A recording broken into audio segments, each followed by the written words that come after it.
उनका शरीर कितना था? 3.5 हाथ प्रमाण था। हम ऐसे ही बोलेंगे ना, लेकिन सुमेरु पर्वत कितना बड़ा है? 1,40,00,000 योजन। बच्चों को समझ में नहीं आएगा, इसलिए सुनना बस है, ठीक है ना बच्चों? तो इतना बड़ा कि जैसे कि सामने बिल्डिंग है ना टावर वाली, उससे भी कई गुनी बड़ी। मतलब इतना सा शरीर हो, या फिर 6 फीट का शरीर हो, या फिर 8 फीट का शरीर हो, लगभग उस समय में 8-10 फीट के शरीर होता था, मतलब पारसनाथ भगवान के काल में, और यही मुनि सुव्रतनाथ भगवान के काल के। तो जब भगवान के ऊपर उपसर्ग, महाराज के ऊपर उपसर्ग हुआ, उस समय इन्होंने इतना बड़ा शरीर बनाया था मुनिराज ने कि एक पैर कहाँ पर पहुंच गया? सुमेरु पर्वत पर। फिर उन्होंने दूसरा पैर रखा तो कहाँ पहुंच गया? मानुषोत्तर पर्वत पर। क्योंकि उन्होंने नियम लिया था ना कि मुझे 3 पैर भूमि चाहिए। पहले पैर में कितना आ गया? सुमेरु पर्वत। दूसरे पैर में क्या हो गया? मानुषोत्तर पर्वत। मनुष्य मानुषोत्तर के बाहर नहीं जा सकते। अब तीसरा पैर कहाँ?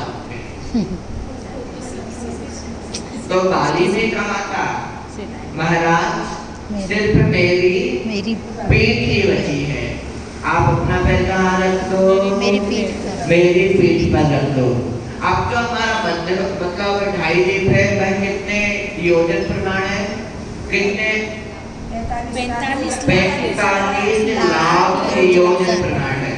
मतलब भारत देश से कई गुना बड़ा है, मतलब उसको नाप नहीं सकते आसानी से। तो इतना बड़ा शरीर बना लिया कि पूरा 45 लाख योजन प्रमाण भूमि कवर हो गई। परमाणु प्रमाण शरीर को भी सुमेरु प्रमाण शरीर बनाने की जिसमें शक्ति होती है वह महिमा रिद्धि कहलाती है। उसके बाद आती है हमारी लघिमा रिद्धि। मेरु प्रमाण शरीर से मकड़ी के तंतु पर चलने में निमित्तभूत शक्ति का नाम लघिमा है। यहाँ पर जैसे कि आप 6 फीट के हो, आपका वजन 50 किलो होगा, 55 किलो होगा। अब इतने वजन को लेकर आप यदि मकड़ी के जाल पर चढ़ो तो क्या होगा? मकड़ी के जाल को बेटा, जैसे आप 15 किलो के हो ना लगभग। अब आपसे कहा जाए बेटा आपको मकड़ी के जाल पर चढ़कर इस कोने से उस कोने पर जाना है, आप चले जाओगे? क्या हो जाएगा? मकड़ी का जाला बीच में ही टूट जाएगा। लेकिन जो लघिमा रिद्धि के नारी मुनिराज होते हैं वह अपने शरीर को इतना लघु मतलब कम वजन का कर लेते हैं कि मकड़ी के जाल पर से भी इस कोने से उस कोने पर पहुंच सकते हैं। उसके बाद आती है प्राप्ति रिद्धि।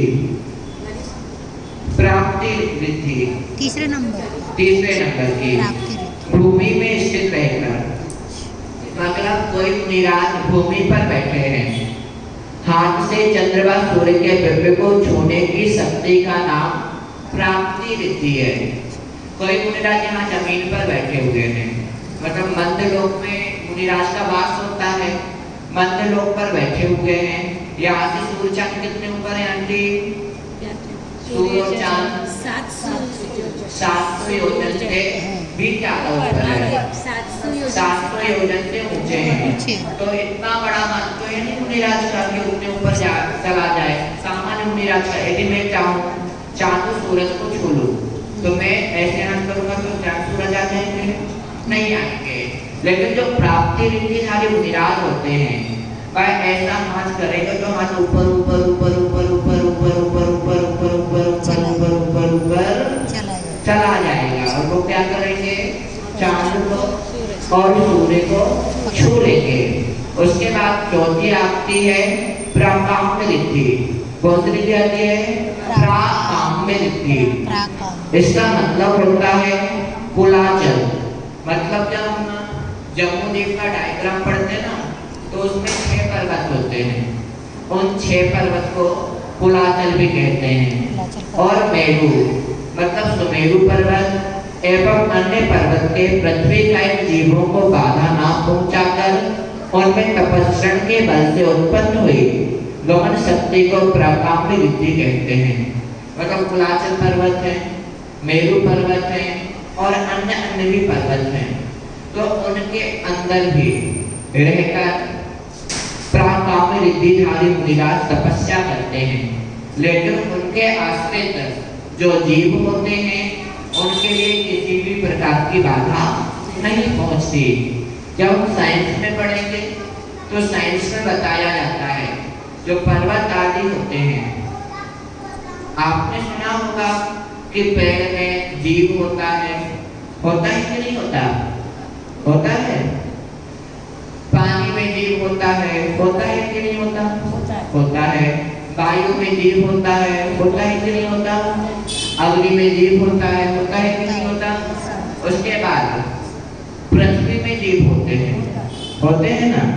उसी प्रकार से जो पहाड़ आते हैं वैसे पृथ्वी काई ही है।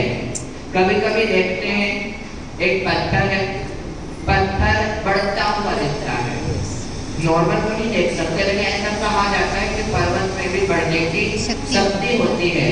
तो जो पत्थर बड़ा हो रहा है मतलब उसमें पृथ्वी का जीव निवास कर रहा है, इससे बड़ा हो रहा है। यदि उसमें से जीव निकल जाए तो फिर पर्वत बड़ा नहीं होगा, पत्थर बड़ा नहीं होगा। समझ आया? उसके बाद हम चलते हैं ईशित्व रिद्धि। तो इसका मतलब होता है सब जीवों तथा ग्राम नगर एवं खेड़े आदियों के भोगने की तप से उत्पन्न हुई शक्ति ईशित्व रिद्धि कहलाती है। मतलब सभी किसी भी ग्राम में चले जाएं, खेड़े में चले जाएं, छोटे से गांव में चले जाएं जिसमें 40-50 घर हो, वह खेड़ा कहलाता है। उससे बड़ा स्थान है वह ग्राम कहलाता है। वह कहीं भी चले जाए अच्छे से उनका निवास हो जाता है। उसके बाद चलते हैं वशिष्ठ रिद्धि। ईशित्व के बाद कौन सी रिद्धि आई? वशिष्ठ रिद्धि। इसका मतलब है मनुष्य, हाथी, सिंह एवं घोड़े आदियों के अपनी इच्छा से वर्तन करने की शक्ति का नाम वशिष्ठ है। मतलब जहाँ घोड़े रहते हो, हाथी रहते हो, शेर रहते हो और मनुष्य आदि का निवास हो, तो जहाँ हाथी रहेंगे वहाँ क्या रहेगा? जंगल रहेगा। जहाँ घोड़े रहेंगे वहाँ क्या रहेगा? जंगल रहेगा। जहाँ शेर रहेंगे वहाँ क्या रहेगा? जंगल रहेगा। तो ऐसा घोर जंगल हो, बहुत बड़ा जंगल हो जहाँ मनुष्यों को जाने में डर लगता हो, लेकिन ऐसे जंगलों में वशिष्ठ रिद्धि के धारी मुनिराज आसानी से गमन करते हैं, तपस्रण करते हैं। उसके बाद आते हैं कामरूपित्व रिद्धि। कौन सी रिद्धि? कामरूपित्व रिद्धि। इसका मतलब होता है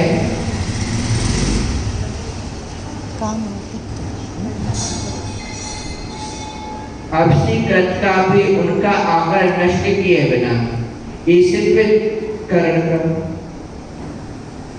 इच्छित रूप को बनाने की शक्ति का नाम कामरूपित्व रिद्धि है। मतलब मुनिराज जैसा रूप बनाना चाहे, मन में इच्छा आ गई कि हमें कैसा रूप बनाना है तो वैसा रूप बना सकते हैं। कामरूपित्व मतलब इच्छा के आधार पर रूप बनाने की शक्ति का नाम कामरूपित्व शक्ति है। कितनी रिद्धियां हो गई? 8 हो गई। पहली रिद्धि अणिमा। इसका मतलब क्या होता है? छोटा शरीर बड़े शरीर को भी छोटा बनाने की शक्ति। दूसरी रिद्धि लघुता। इसका मतलब क्या होता है? बड़ा शरीर को बड़ा, छोटे शरीर को भी बड़ा बनाने की शक्ति। लघिमा में हल्का शरीर। प्राप्ति में जो नीचे बैठे बैठे जैसे ऊपर से चंदा सूर्य चांद आदि को लेना। प्राकाम्य रिद्धि। प्राकाम्य रिद्धि का मतलब क्या होता है? कुलाचल आदि में करके तपस्या करना, क्या? लेकिन जीवों को बाधा नहीं पहुंचाना। उसके बाद ईश्वर रीति, इसका मतलब क्या हुआ? बिना बाधा के गांव खेड़े आदि में निवास करना। बस ईश्वर रीति का मतलब जो जंगल आदि में हाँ जंगल आदि में आसानी से विचरण करना। उसके बाद काम में काम इच्छा अपनी इच्छा से रूप बना लेना। एक आंटी चली जाओ, माता जी को ले आओ, ठीक है? आगे का मंत्र जब तक पढ़ा देते हैं। कौन सा नंबर का पढ़ना है आपकी? 18 नंबर। डमो डमो पढ़ना। ये चली जाएगी पूरी दीदी। एक आंटी चली जाओ कोई। क्यों पूरी दीदी आप चली जाओ, हाँ। ठीक है? अब तो नमो पर्ण समणाणम। नमो पर्णसाणम नमो पर्ण समणाणम। नमो नाम शरणाम नमो पर्ण समणाणम। नमो पर्ण सम्राणम नमो पर्ण समणाणम। नमो पर्ण शरणाम। बच्चों, आप लोगों ने याद नहीं किया था, आज समझ में आ रहा? याद हो जाएगा। नमो पर्ण समणाणम। नमो पर्ण सम्राणम उच्चारण आ गया? नमो पर्ण सम्राणम नमो पर्ण सम्राणम नमो पर्ण सम्राणम नमो पर्ण सम्राणम नमो पर्ण सम्राणम नमो पर्ण सम्राणम नमो पर्ण सम्राणम नमो पर्ण सम्राणम। हो गया? कितने लोगों को याद हो गया? नमो सभी पर्ण को याद हो गया? अब इसका अर्थ समझ में, जब तक माता जी आती है। प्रज्ञा श्रवण महामुनियों को नमस्कार हो। क्या मतलब है? प्रज्ञा श्रवण महामुनि राजों को नमस्कार हो। मतलब वर्तमान में देखा जाता है तो जो देवदत्ती महाराज हैं, उनके पास कोई विधि नहीं है, लेकिन क्या बोलते हैं इसको? प्रज्ञा श्रवण। इसका मतलब है गुरु ने शिष्य को कोई काम दिया तो वह काम के लिए ये नहीं बोलेगा महाराज मुझसे नहीं होगा, वह अपनी बुद्धि के बल पर वह काम पूर्ण कर आएगा। वर्तमान में मान लीजिए किसी को जंगल जाना है तो प्रज्ञा श्रवण जो होंगे वह बिहार में भी जंगल का स्थान पूर्व से ही देख कर रखेंगे, किसी को कोई प्रॉब्लम नहीं होगी। जैसे कहीं लघुशंका जाएंगे ना बिहार में, वैसे बहुत सारी जगह होती है कि कहीं भी नहीं बैठ सकते, पहले से वह स्थान देखकर रखेंगे। इसी प्रकार से हमें अन्न समझकार समझ लेना चाहिए, ठीक है? परम पूज्य आचार्य भगवान विभो सागर जी महाराज की जय। हमारा टाइम हो गया है, आप लोग यहीं बैठेंगे, माता जी आने वाली हैं।